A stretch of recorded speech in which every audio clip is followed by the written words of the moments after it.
দেখো একটা কোশ্চেন দিয়েছে, বলছে if 2x + 1/3x equals to যদি 2 হয়, দেন 27x³ - 1/8x³ ইকুয়ালস টু কত? এবার দেখো 2x + 1/3xটাকে আমাকে 27 আনতে হবে, 2 থেকে 27।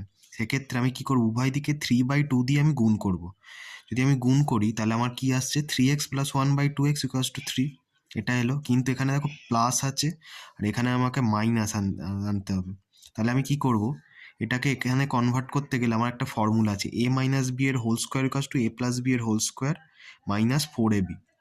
তাহলে এখান থেকে আমি ডাইরেক্ট পেয়ে যেতে পারি, তার মানে a - b কত হবে, এটার স্কোয়ার রুট, মানে square root under a + b এর হোল স্কোয়ার মাইনাস 4ab।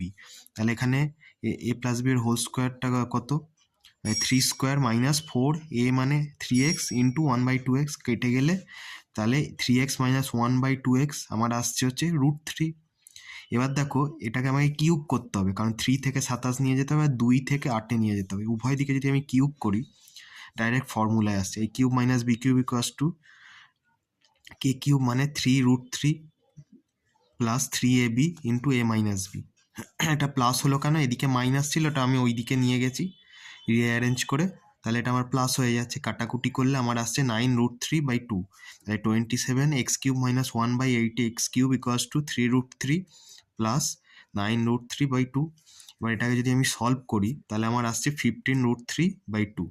তার মানে 27x³ - 1/8x³ ইকুয়ালস টু আমার অ্যান্সার আসবে 15√3/2।